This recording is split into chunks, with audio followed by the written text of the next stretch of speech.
12ویں سال نازل ہوئی ہے۔ تو اس سے ہم اس کا بھی بخوبی اندازہ لگا سکتے ہیں کہ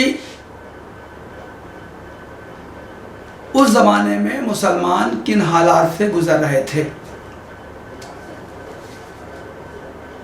ہم سب جانتے ہیں کہ مکی دور کے آخری زمانے تک اسلام کی دعوت پوری سرزمین عرب میں پہنچ چکی تھی۔ مخلص مسلمانوں کا ایک مضبوط گروہ تیار ہو گیا تھا جو ہر طرح سے خطرات کا مقابلہ کرنے کے لیے آمادہ تھا۔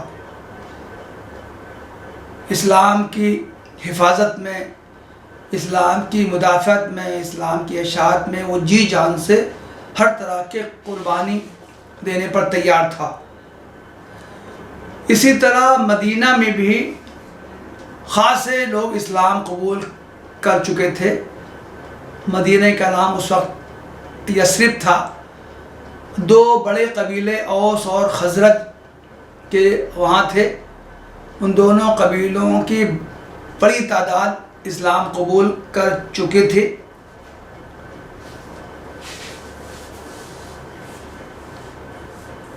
اب گویا کہ سرزمین مدینہ جو ہے وہ اسلام اور مسلمانوں کا استقبال کرنے کے لیے پوری طرح تیار تھی۔ یہ موقع آ گیا تھا کہ مکہ میں مسلمانوں کا جینا دوبھر کر دیا گیا تھا۔ یہاں کے سے لوگ مدینہ منتقل ہوں، دوسرے علاقوں سے بھی مسلمانوں جو منتشر مسلمان تھے ادھر ادھر رہتے تھے وہ لوگ سمٹ کے مدینہ پہنچے، وہاں اکٹھا ہوں اور اسلام کے اصولوں کی روشنی میں ایک اسلامی ریاست قائم کی جائے۔ یہ پس منظر تھا جس میں کہ سورہ بنی اسرائیل نازل ہوئی۔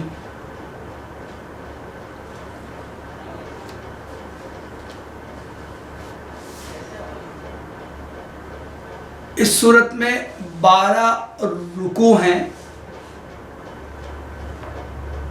پوری صورت میں جو مباحث آئے ہیں ان کو ہم 3 بنیادی عناوین میں تقسیم کر سکتے ہیں۔ ایک تو یہ کہ اس صورت میں تنبیہ کی گئی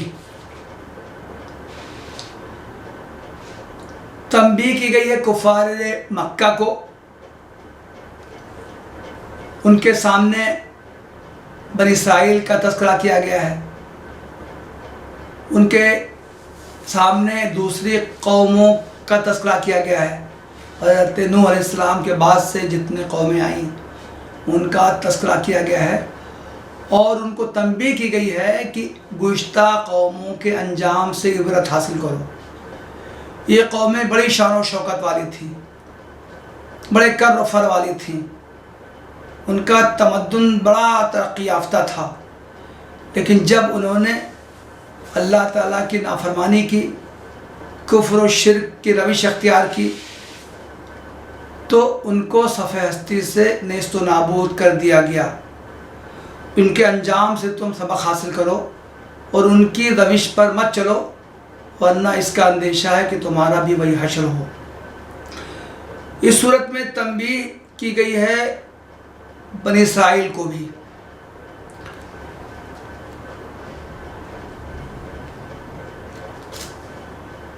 اس لیے کہ مدینہ میں متعدد یہودی قبیلے رہتے تھے۔ ایک حیثیت سے مدینہ پہنچنے سے پہلے ہی بنی اسرائیل کو بھی تنبیہ کی گئی کہ تم اپنے گزشتہ تاریخ سے عبرت حاصل کرو۔ متعدد مواقع پر تم نے اللہ تعالیٰ کی نافرمانی کی، چنانچہ تم اس کے برے انجام سے دوچار ہوئے۔ خاتم النبیین حضرت محمد صلی اللہ علیہ وسلم کی بعثت کے ذریعے تمہارے سامنے اپنے آپ کو سدھارنے کا یہ آخری موقع ہے۔ تم اب نافرمانی کی روش اختیار نہ کرو، اس موقع کو غنیمت جانو۔ اس صورت کے مباحث کا دوسرا بنیادی نقطہ ہے تفہیم۔ اس صورت میں اسلام کے بنیادی عقائد بیان کیے گئے ہیں، توحید، رسالت، آخرت، قرآن، ان پر ایمان لانے کی دعوت دی گئی ہے۔ یہ واضح کیا گیا ہے کہ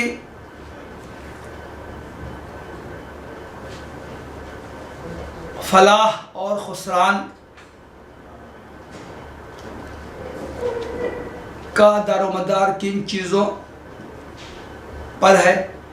اسلام کے بنیادی عقائد کے بارے میں جو کفار مکہ جو شبہات ظاہر کرتے تھے، ان شبہات کا تذکرہ کر کے ان کا ازالہ کیا گیا ہے، اور یہ منکرین حق کی زجر و توبیخ کی گئی ہے۔ تیسرا بنیادی نقطہ جو اس صورت کے مضامین کا پایا جاتا ہے وہ تعلیم۔ ایک اسلامی معاشرہ، ایک اسلامی ریاست کن بنیادوں پر قائم ہوتی ہے، ان بنیادوں کا تذکرہ اس صورت میں تفصیل سے کیا گیا ہے۔ خاندان کی تشکیل کیسے ہوتی ہے، والدین کے حقوق کیا ہیں، مسافر، مسکین، رشتہ دار، ان کے حقوق کیا ہیں، سماج کے غریب جو لوگ ہیں ان کی مدد کیسے کرنی چاہیے، کسی کو مال دولت حاصل ہو تو اس کو اترانا نہیں چاہیے، فضول خرچی نہیں کرنا چاہیے، قتل اولاد سے منع کیا گیا ہے، زنا کی حرمت بیان کی گئی ہے، یتیم کے مال کی حفاظت کی تاکید کی گئی ہے، ناپ تول میں کمی سے روکا گیا ہے۔ تو گویا کہ یہ ایک صالح تمدن کس طرح تشکیل پاتا ہے، ان باتوں کا تذکرہ کیا گیا ہے۔ اس صورت کے تاریخی پس منظر مباحث پر روشنی ڈالنے کے بعد اب میں انشاءاللہ صورت کے مضامین کا بھی تذکرہ کروں گا اور اس کی کچھ وضاحت کی کوشش کروں گا۔ جیسا کہ میں نے بتایا کہ سورت کا آغاز ہی واقعہ اسراء سے ہوتا ہے۔ سبحان الذی اسریٰ بعبدہ لیلا من المسجد الحرام الی المسجد الاقصی الذی بارکنا حولہ لنریہ من آیاتنا انہ هو السمیع البصیر۔ پاک ہے وہ جو لے گیا ایک رات اپنے بندے کو مسجد حرام سے دور کی اس مسجد کی طرف جس کے ماحول کو اس نے برکت دی ہے تاکہ اس سے اپنی کچھ نشانیوں کا مشاہدہ کرائے۔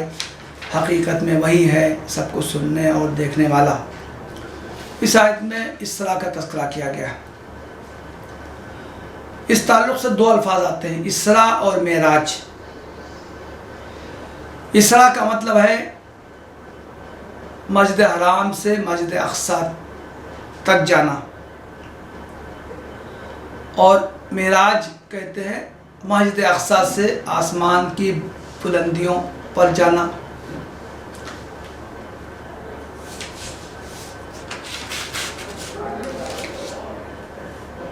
عالم بالا کا سفر، آسمان کے مختلف طبقات میں پہنچنا، انبیاء سے ملاقات، رب کے بارگاہ میں حاضری، وہاں 5 وقتہ نمازوں کی فرضیت، جنت و دوزخ کا مشاہدہ، پھر وہاں سے واپسی۔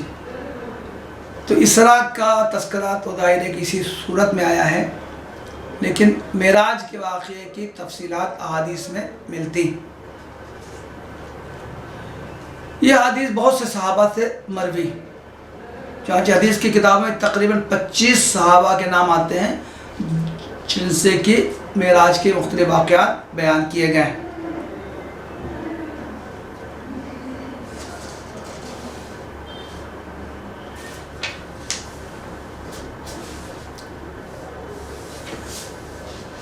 معراج کے واقعے پر کچھ اعتراضات کیے جاتے ہیں۔ ایک اعتراض تو یہ مشہور کیا جاتا ہے کہ آخر اللہ تعالیٰ سے ملنے کے لیے ایک خاص مقام پر جانے کی ضرورت ہی کیا پڑ گئی. اللہ تعالیٰ جب ہر جگہ موجود ہے تو اس کو ایک خاص کیفیت کے ساتھ ایک خاص جگہ لے جانے کی ضرورت کیا پڑی. اس کا جواب یہ ہے کہ اللہ تعالیٰ اپنی شان اپنی ذات میں تو اطلاقی حیثیت رکھتا ہے، وہ ہر جگہ موجود ہے، وہ شہرک سے بھی زیادہ قریب ہے، اس کو ہر ایک کی خبر ہے. لیکن بندوں میں انسانوں کی ایک محدودی حیثیت ہوتی ہے، محدود حیثیت ہوتی ہے، تو مخلوق کی کمزوریوں کی بنا پر اللہ تعالیٰ بعض واسطے اختیار کرتا ہے.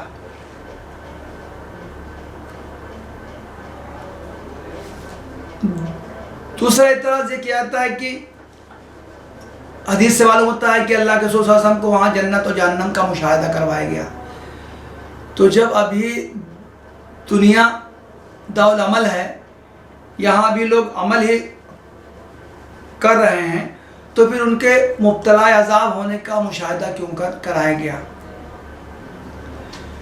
اس کا جواب یہ دیا گیا ہے کہ معراج میں جن چیزوں کا مشاہدہ کرایا گیا ہے وہ اس میں اصلاً بعض حقیقتوں کو تمثیلی انداز میں دکھایا گیا ہے. زناکاری کی تمثیل کی گئی ہے کہ کچھ لوگ جو ہے وہ تازہ گوشت چھوڑ کے سڑا ہوا گوشت کھا رہے ہیں.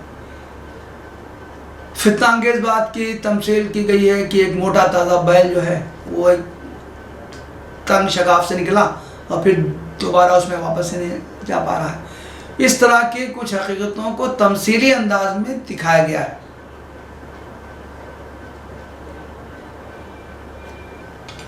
بعض لوگ واقع معراج کا انکار کرتے ہیں. وہ کہتے ہیں کہ صرف اسراء کے واقعے کو ہم مانتے ہیں جس کا تذکرہ قرآن میں ہے، معراج کا تذکرہ حدیث میں ہے، اس کو ماننا ضروری نہیں. اس تعلق سے یہ بات واضح کرنے کی ہے کہ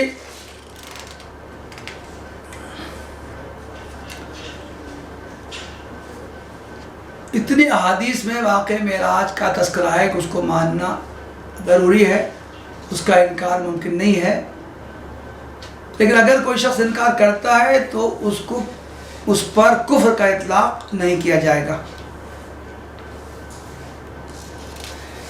ایک بحث یہ آتی ہے کہ کیا اسراء و معراج اللہ کے رسول صلی اللہ علیہ وسلم کے جسم کے ساتھ ہوئی تھی یا روح کے ساتھ ہوئی تھی؟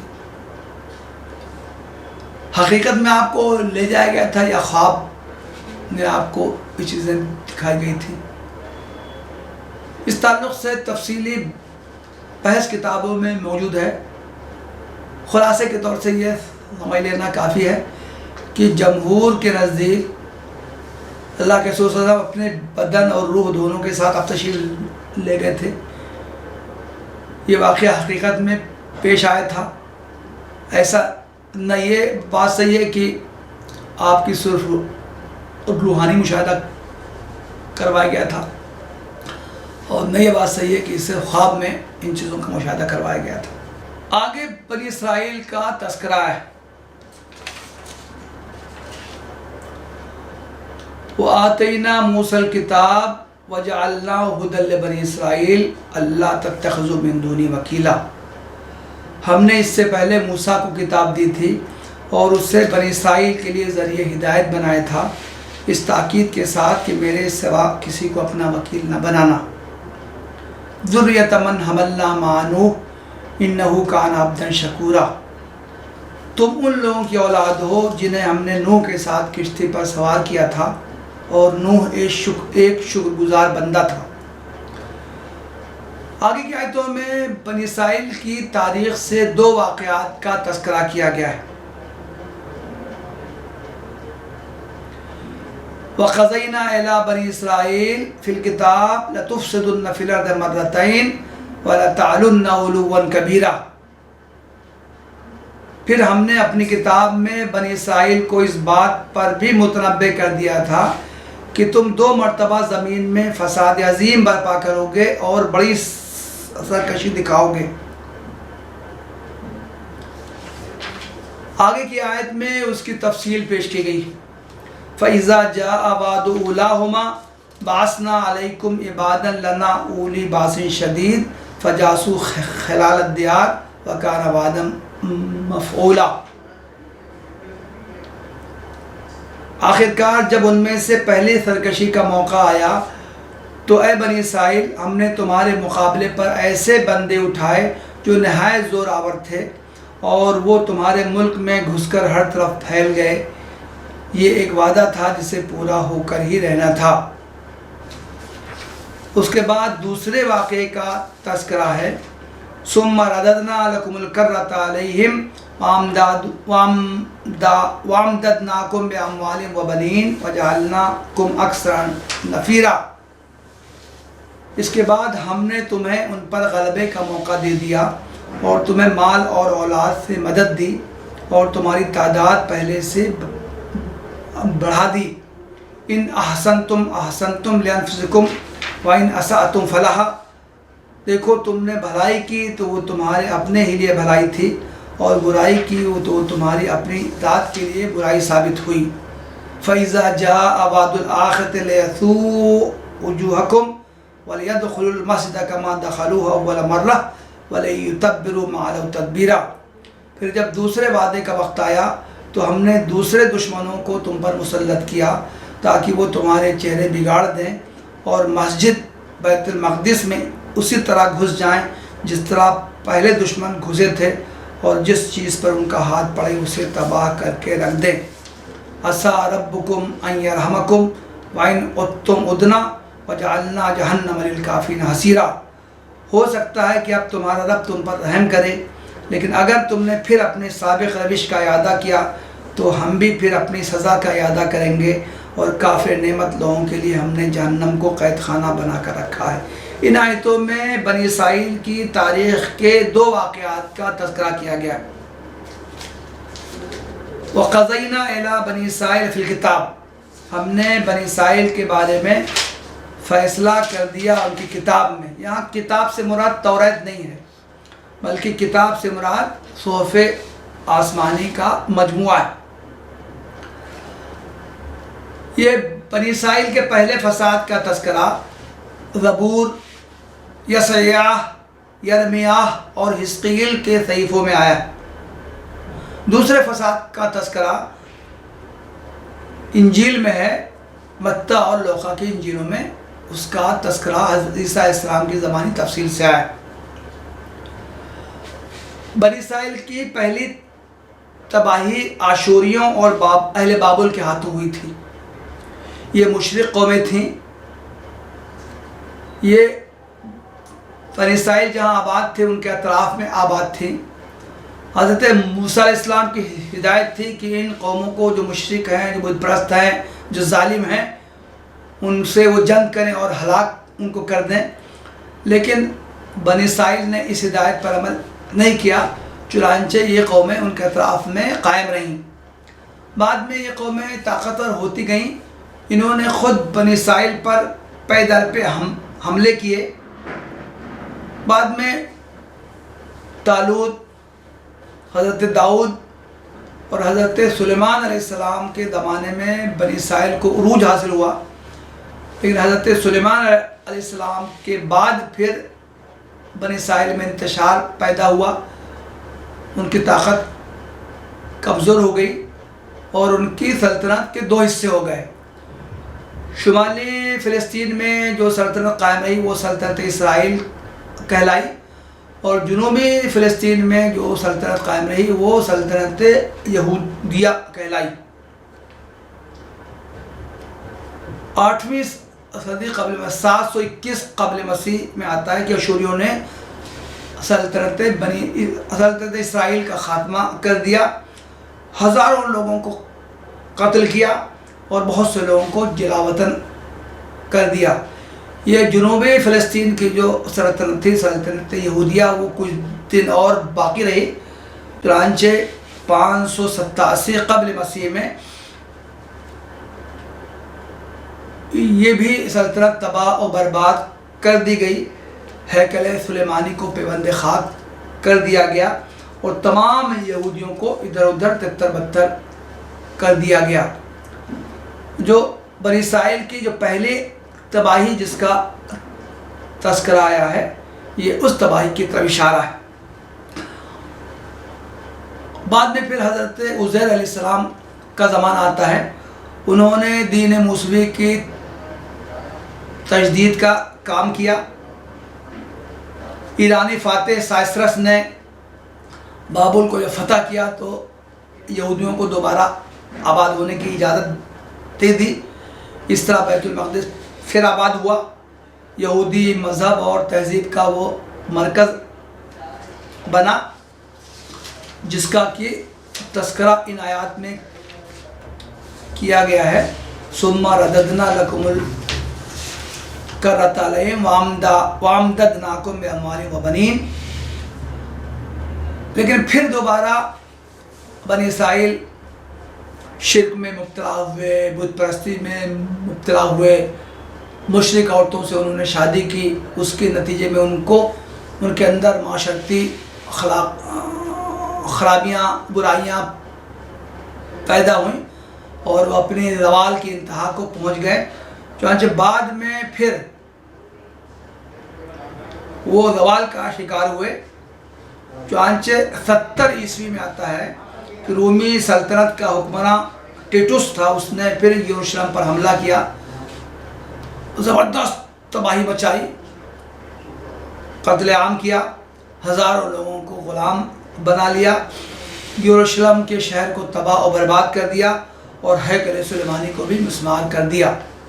تو یہ تاریخ کے جو یہ دو واقعات ہیں، یہ ثابت ہے، ان دونوں واقعات کی طرف ان آیات میں اشارہ کیا گیا ہے، اور گویا کہ ان کی تاریخ کے اس حوالے کے بعد یہ کہا جا رہا ہے کہ تم نے جب جب اللہ تعالیٰ کی ہدایت سے منہ موڑا، شرک میں مبتلا ہوئے، بت پرستی تک میں تم مبتلا ہوئے، تمہاری سماجی زندگی تباہ و برباد ہو گئی، تم نے دوسرے انسانوں پر ظلم کیا، تمہارا اتحاد اتفاق پارا ہوا، تو 2 مرتبہ تم کو بری طرح تمہارے دشمنوں نے تباہ و برباد کیا۔ گویا کہ اس طرح قرآن نے ان کو آئینہ دکھایا ہے کہ اگر آئندہ بھی تم نے اسی طرح حق کو قبول کرنے سے آناکانی کی اور مختلف سماجی اخلاقی برائیوں میں مبتلا رہے تو پھر تمہارا یہی حشر ہو سکتا ہے۔ اگلی آیت میں خطاب بدلتا ہے، اللہ تعالیٰ فرماتا ہے ان ھذا القرآن یہدی للتی ہی اقوم ویبشر المؤمنین الذین یعملون الصالحات ان لہم اجرا کبیرا۔ یہ قرآن جو نازل کیا جا رہا ہے یہ تو سیدھی راہ دکھاتا ہے، جو لوگ اس پر ایمان لے آئیں گے اور نیک اعمال کریں گے ان کو قرآن بشارت دیتا ہے کہ ان کے لیے بڑا اجر، اور جو لوگ اس پر ایمان نہیں لائیں گے، جو لوگ آخرت کا انکار کریں گے، جو لوگ مرنے کے بعد کی زندگی کو نہیں مانیں گے، ان کو یہ قرآن تنبیہ کرتا ہے، متنبہ کرتا ہے کہ ان کے لیے تو دردناک عذاب ہے۔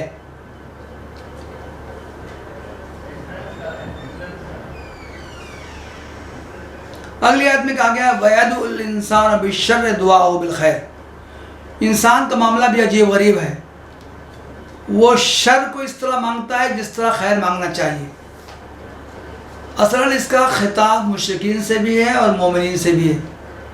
مشرکین کفار مکہ سے تو یہ ہے کہ وہ اللہ کے رسول صلی اللہ علیہ وسلم کی دعوت پر کہا کرتے تھے کہ تم جن چیزوں سے ڈراتے ہو، اللہ کے عذاب سے ڈراتے ہو، لے آؤ۔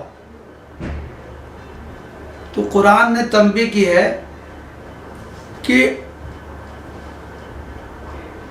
یہ لوگ اتنے جری ہیں کہ اللہ تعالیٰ کے عذاب سے ڈرتے نہیں ہیں، اس کا بھی مطالبہ کرتے ہیں، تو یہ تو بڑے جلد باز واقع ہوئے ہیں۔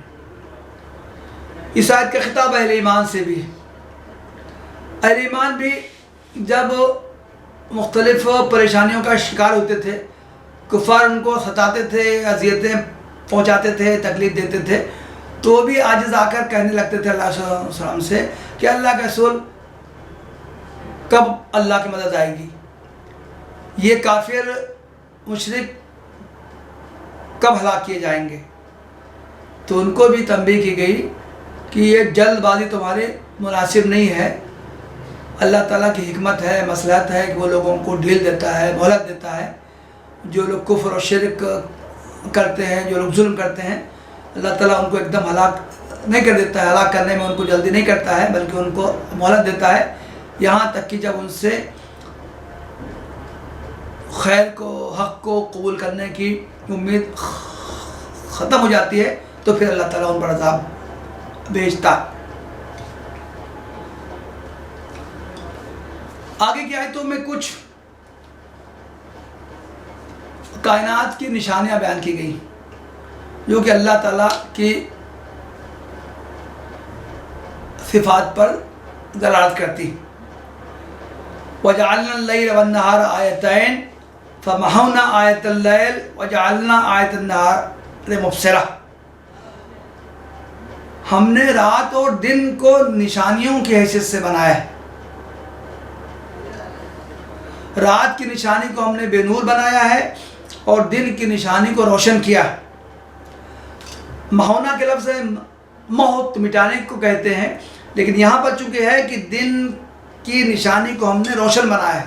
وَجَعَلْنَا آیَةَ النَّهَارِ مُبْصِرَةً، اس کے مقابلے میں چونکہ مہونا کا لفظ آیا ہے، اس کا مطلب ہے کہ رات کو ہم نے بے نور بنایا ہے،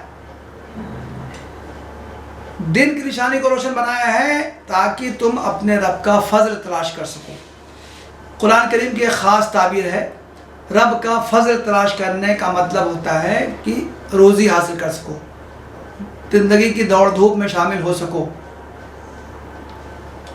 وَلِتَعْلَمُوا عَدَدَ السِّنِينَ وَالْحِسَابَ، اور تم سالوں، ماہ و سال کا حساب معلوم کر سکو۔ گویا کہ دن رات دن رات دن رات جو آگے پیچھے آتے ہیں، اس کی ایک تو یہ حکمت ہے کہ دن میں آدمی دنیاوی مصروفیات میں رہے، دنیاوی کام کر سکے، اور دوسرا مقصد یہ ہے کہ اس سے تاکہ ماہ و سال کا حساب بھی لگایا جا سکے۔ وَكُلَّ شَيْءٍ فَصَّلْنَاهُ تَفْصِيلًا، اور ہر چیز کو ہم نے الگ الگ ممیز کر کے رکھا ہے۔ یہ بھی ایک بہت اہم بات اس آیت میں کہی گئی ہے۔ اس میں کہا گیا ہے کہ کائنات کا پورا جو کارخانہ ہے وہ اختلاف، امتیاز اور تنوع پر مبنی ہے۔ اگر یک رنگی ہوتی تو اس میں تم کو مزہ نہ آتا، اس میں زندگی کا لطف نہ ہوتا۔ اسی طرح ہم نے انسانی مزاجوں میں بھی اختلاف رکھا ہے، اسی طرح ہم نے لوگوں کے رجحانات میں، سوچنے سمجھنے کے انداز میں، عقائد میں بھی اختلاف رکھا ہے۔ اللہ تعالیٰ اس بات پر قادر تھا کہ تمام لوگوں کو مومن ایمان والا بنا دیتا، لیکن اللہ تعالیٰ نے ایسا نہیں کیا ہے۔ اللہ تعالیٰ نے انسانوں کو اختیار دیا ہے، کچھ لوگ ایمان قبول کرتے ہیں، کچھ لوگ ایمان نہیں قبول کرتے ہیں۔ تو اس دنیا کی جو رنگینی ہے، لوگوں کے مزاجوں میں، سوچنے سمجھنے کے انداز میں، رجحانات میں، عقائد میں جو فرق ہے، یہ اللہ تعالیٰ کی حکمت اور مصلحت کے مطابق۔ اگلی آیت ہے وَكُلَّ إِنسَانٍ أَلْزَمْنَاهُ طَائِرَهُ فِي عُنُقِهِ، ہم نے ہر انسان کا شگون اس کے گلے میں لٹکا رکھا ہے۔ وَنُخْرِجُ لَهُ يَوْمَ الْقِيَامَةِ كِتَابًا يَلْقَاهُ مَنشُورًا، اور ہم قیامت کے روز ایک نوشتہ اس کے لیے نکالیں گے جس سے وہ کھلی کتاب کی طرح پائے گا۔ اقرأ کتابک کفیٰ بنفسک اليوم علیک حسیبا، پڑھ اپنا نام اعمال، آج اپنا حساب لگانے کے لیے تو خود ہی کافی۔ اس آیت میں ایک بہت اہم بات کہی گئی، یہ اس میں کہا گیا ہے طائر کے معنی شگون۔ لوگ اس زمانے میں کہ پرندہ اڑاتے تھے، اگر یہ دائیں طرف اڑے گا تو اچھا شگون ہے، بائیں طرف اڑے گا تو برا شگون ہے۔ طائر کے لفظ شگون کے معنی میں اسی لیے لیا گیا ہے۔ یہاں کہا گیا ہے کہ نادان لوگ جو ہیں وہ اپنی قسمت کے شگون خارجی اسباب میں تلاش کرتے ہیں، جبکہ حقیقت میں ان کا شگون ان کے اپنے اندر موجود ہے. ان کی خوشبختی یا ان کی بدبختی کے جو اسباب ہیں ان سے باہر نہیں ہیں بلکہ ان کے اندر موجود ہیں.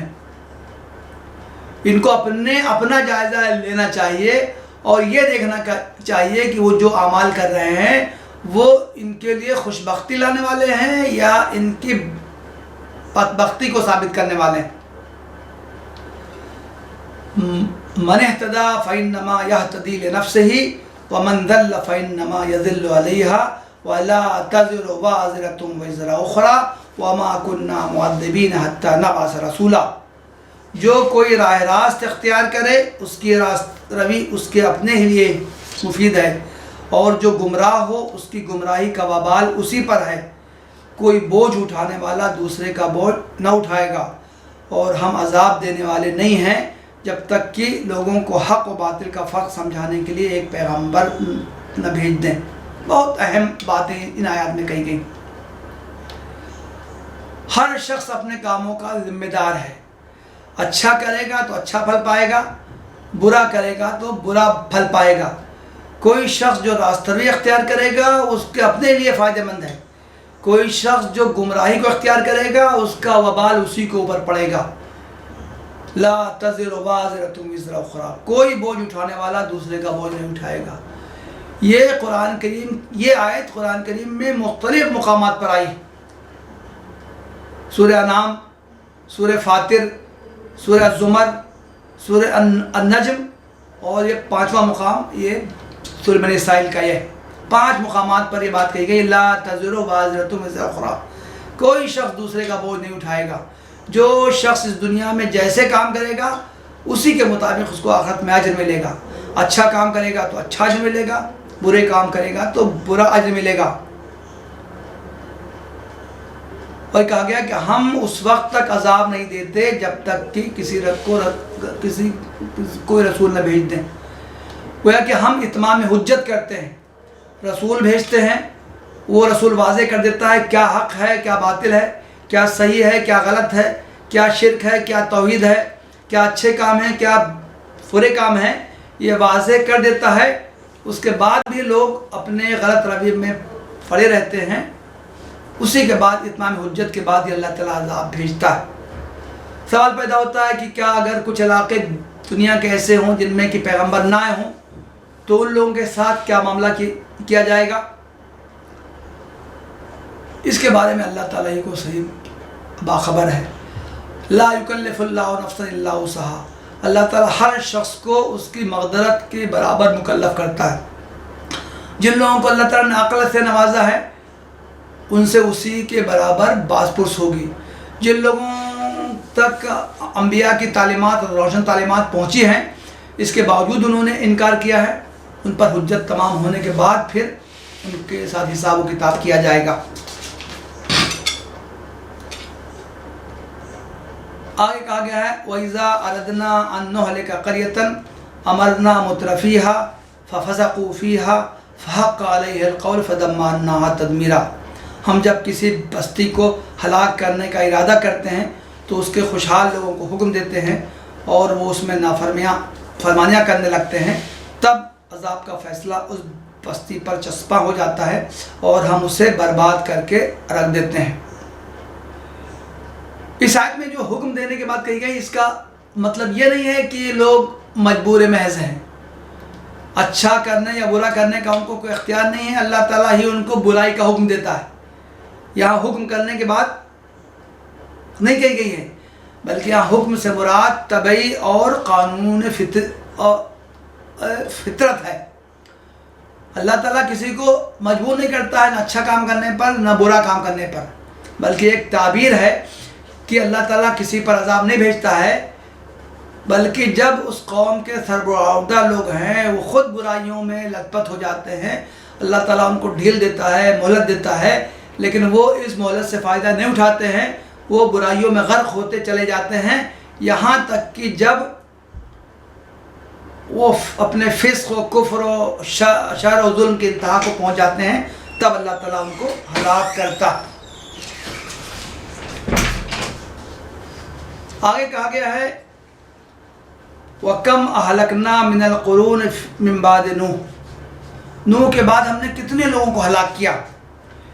قرآن کریم کی دوسری صورتوں میں ان قوموں کا بھی تذکرہ ہے، قوم عاد، قوم ثمود، قوم لوط، قوم شعیب، دوسری قوموں کا تذکرہ ہے۔ یہاں سے اشارہ کیا گیا ہے کہ حضرت نوح علیہ السلام کے بعد ہم نے بہت سی قوموں کو ہلاک کیا، اس لیے ہلاک کیا کہ وہ برابر کفر و شرک پر قائم رہیں، اللہ کے بندوں پر ظلم کرتی رہیں، جو ان کے پاس جو اللہ کے بندے انہیں ڈرانے اور سیدھی راہ دکھانے کے لیے آئے تھے، ان کو باتیں انہوں نے قبول نہیں کی، چنانچہ اللہ تعالیٰ نے ان کو ہلاک کر دیا۔ وَكَفَى بِرَبِّكَ بِذُنُوبِ عِبَادِهِ خَبِيرًا بَصِيرًا، تیرا رب اپنے بندوں کے گناہوں سے پوری طرح باخبر ہے اور وہ سب کچھ دیکھ رہا ہے۔ اگلی آیتوں میں یہ کہا گیا ہے من کان یرید العاجلۃ عجلنا له فیہا ما نشاء لمن نرید ثم جعلنا له جہنم یصلاھا مذموما مدحورا۔ جو شخص بھی دنیا کی زندگی چاہتا، عاجلہ سے مراد ہے دنیا کی زندگی، جو شخص کی صرف یہی دنیا ہی کی زندگی چاہتا ہے ہم اس کو وہ دے دیتے ہیں، لیکن پھر آخرت میں اس کے لیے کچھ نہیں ہوتا ہے، آخرت میں اس کے لیے جہنم ہی ہوتی ہے اور اس میں وہ ذلیل و خوار ہو کر اس میں وہ جلتا۔ وَمَنْ أَرَادَ الْآخِرَةَ وَسَعَى لَهَا سَعْيَهَا وَهُوَ مُؤْمِنٌ فَأُولَٰئِكَ كَانَ سَعْيُهُمْ مَشْكُورًا۔ لیکن جو آخرت کو چاہتا ہے اور اس کے لیے کوشش کرتا ہے اس حال میں کہ وہ مومن ہو تو ان کی کوششیں قبول ہوتی ہیں، ان کی کوششیں مشکور ہوتی ہیں۔ گویا کہ جو لوگ اس دنیا ہی کی زندگی پر قانے ہوتے ہیں، آخرت کی فکر نہیں کرتے ہیں، ان کو اس دنیا میں تو کچھ چیزیں حاصل ہو جاتی ہیں لیکن آخرت میں ان کا کوئی حصہ نہیں ہوتا ہے۔ لیکن جو لوگ آخرت کو پیش نظر رکھ کر زندگی گزارتے ہیں ایمان کی حالت میں، ان کے تمام اعمال اللہ تعالیٰ محفوظ کرتا ہے اور قیامت میں ان کو اجر دیتا ہے۔ اس آیت میں ایک بات یہ کہی گئی ہے کہ اعمال کے لیے ایمان شرط ہے۔ کوئی شخص ایمان سے محروم ہو کر چاہے جتنے اچھے کام کر لے، لیکن جب اس کے پاس جو بنیادی شرط ایمان ہی کی ہے وہی نہیں ہوگی تو اس کے لیے آخرت میں کوئی حصہ نہیں ہوگا۔ کُلًّا نُمِدُّ مِنْ ہَٰؤُلَاءِ وَہَٰؤُلَاءِ مِنْ عَطَاءِ رَبِّكَ وَمَا كَانَ عَطَاءُ رَبِّكَ مَحْظُورًا انظُرْ كَيْفَ فَضَّلْنَا بَعْضَهُمْ عَلَىٰ بَعْضٍ وَلَلْآخِرَةُ أَكْبَرُ دَرَجَاتٍ وَأَكْبَرُ تَفْضِيلًا لَا تَجْعَلْ مَعَ اللَّهِ إِلَٰهًا آخَرَ فَتَقْعُدَ مَذْمُومًا مَخْذُولًا۔ آخر میں کہا گیا ہم تو اس دنیا میں سب کو نوازتے ہیں، جو ایمان لائے جو ایمان نہ لائے سب کو نوازتے ہیں۔ اللہ تعالیٰ کی عطا میں، اللہ تعالیٰ کی بخشش میں کوئی کمی نہیں آتی، اللہ تعالیٰ کو کوئی روکنے والا نہیں ہے۔ اور اس دنیا میں ہم کسی کو کم دیتے ہیں، کسی کو زیادہ دیتے ہیں۔